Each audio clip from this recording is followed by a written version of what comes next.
Magandang hapon mga ka-BGY. Andito po tayo sa aming palayan. Ito po ang inyong lingkod.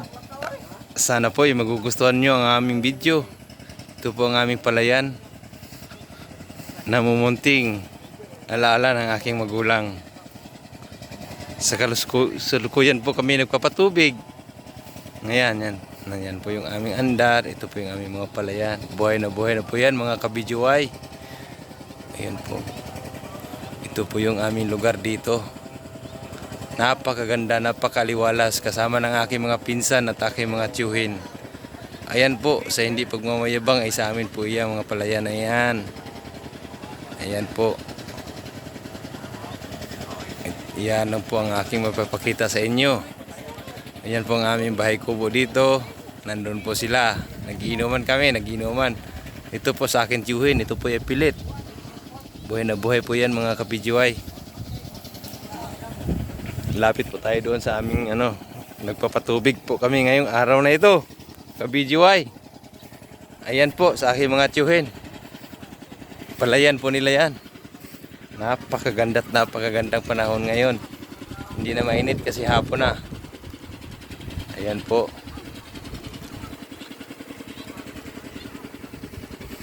Dito po tayo dadaan. Kapipitas lang po namin ng mga damo-damo sa palayan. Ayan, mga pitas namin. Para po hindi sila masagabal sa kanilang pagtubo.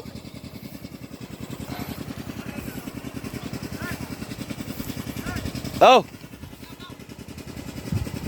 Onyera! Ayan po mga ka-BGY. Tayo po yung maglalakbay dito sa aming bukirin. Napakamagandang tanawin, hindi lang. At saka sa maluwag sa dibdib na nakikita ko ang aming pagtubo ng aming mga palayan. Napakaganda. Ayan po, buhay na po sila.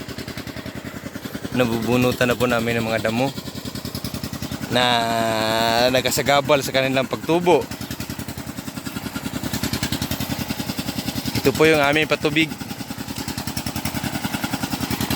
Kasama po ng aking kapatid. Ayan po. Ayan po yung aming motor. Ayan po yung aming ilog na pinagkukuhanan ng tubig. Ayan, pinapalinisan ko na po dito para po hindi sila sagabal sa kanilang pagtubo. Ayan po yung ilog na pinagkukuhanan namin ng tubig. Ayan. Ayan po mga ka-BGY, makikita ninyo dito po kami naliligo dati kasama ng lulo ko. Ayan. Dito kami nangunguha ng tilapia at saka pantat. Ito, tawag ito, dalahita, hito. Yan. Yan po ito, pinalinisan na para maliwalas naman ang pagtubo. Ito po yung palayan namin. Ayan po. Makikita nyo, berding-berde na siya. Buhay na. Yan po mga bahay ng kubo ng tiyuhin ko. Ito palayan niya. Yung patubigan namin. Bahay kubo namin. Ito, iikot ko po kayo. Mamasyal kami po, nagpapatubig po sa kalusukuyan. Yan, tubig po. Nagpapadaloy kami ng tubig ngayon kasi nga susobrang init. Yan, muntik na mapuno rin kabila. Ito pangatlo. Ito na lang po ang kulang.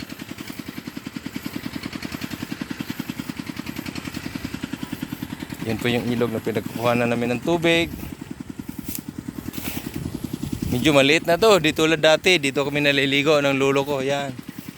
Yan, pispa na yan. Diyan, di kami naliligo ngayon. Wala na. Kanal na lang. Dati ilog yan. Ngayon, kanal na lang. Yan, ito po yung aming papasyal. Papasyal ko kayo. Sa aming bukid. Pasensya na kayo mga ka-BGY. Medyo magulo lang talaga dito sa lugar na ito. Puro damo. Ito po yung aming tulay. Tatawid kami doon sa kabila para naman doon sa pinsan ko. Side pa rin ang mama ko. Yan, ganyan lang kami tatawid oh. Dalawang kawayan, hahawak. Yan, ilog yan, magkabilaan, ilog yan. Tubig yan, oh. Tatawid kami sa kawayan. Para marating namin yung kabila. Ito naman po sa mga pinsan ko, yan. Palayan nila yan. Ito naman sa tiyahin ko. Ito naman palay ng tiyahin ko, yun. Bahay ng tiyahin ko nandoon. Yan, yan yung alaga niya, palay. Ito po yung pinakamaluwang. Yan, pati doon. Pati doon, palay yun, palayan. Dito po kami sa bukid namin. Dito, tatawid tayo ulit. Hawak tayo sa kamay para hindi tayo malaglag. Dahil kawain lang ito.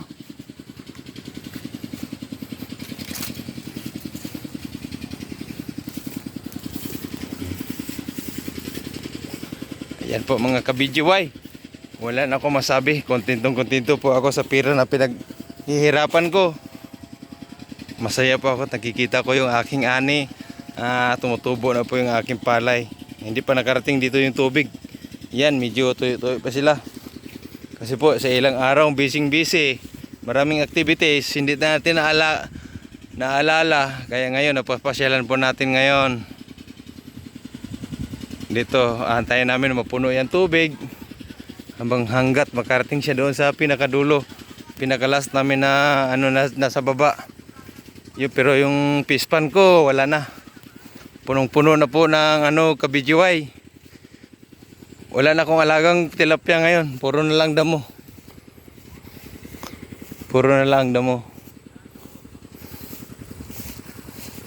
Ayan po, may mga puno kaming saging dito. Nakapagkuha na kami ng 2 bulig. Ito po yung aming pinakababa.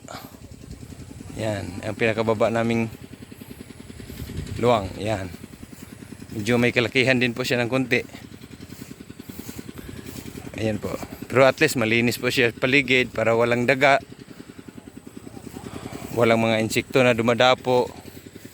Nalilinisan na rin po namin yung sa kabila gilid para po walang mga lumalapit. Ayan po tayo mga kabidjiway. Yun, umabot na dito yung tubig. Ayan, meron na siyang laman. Kasi nga, dami palang butas dito oh. Brad! Yan, mayroon pala siyang laman ng tubig. Gawa ng mayroon palang mga butas dito. Kasi marami daw dito yung tinatawag nilang kasiling maro. Yung mga gumagapang sa ilalim ng lupa. Kaya nagkakatubig na rin siya. Hindi pa puno yung kabila, pero puno na rin siya dito sa kabila oh. Ayan pa.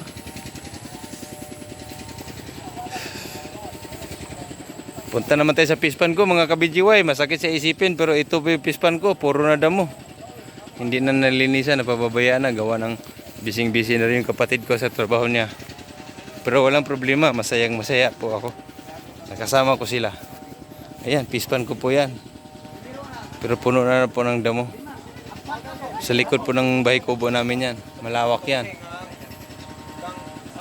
Malawak yan. Gusto kong papalinisan at palagyan po ng gulay. Sa tabi-tabi po.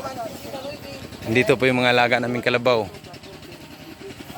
Dito po, sasakay ako dito. Magpapicture ako dito sa kalabaw na ito.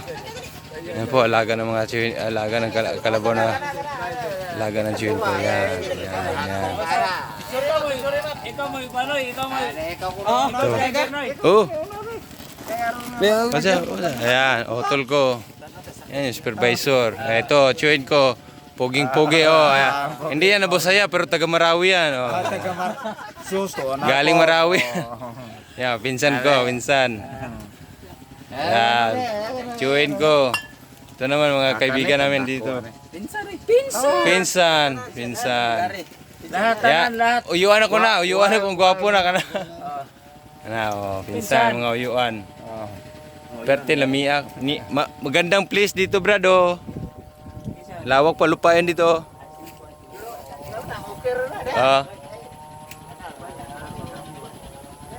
Napakaliwalas.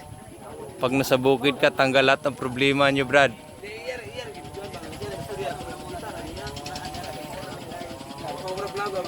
Ito, meron kaming puno.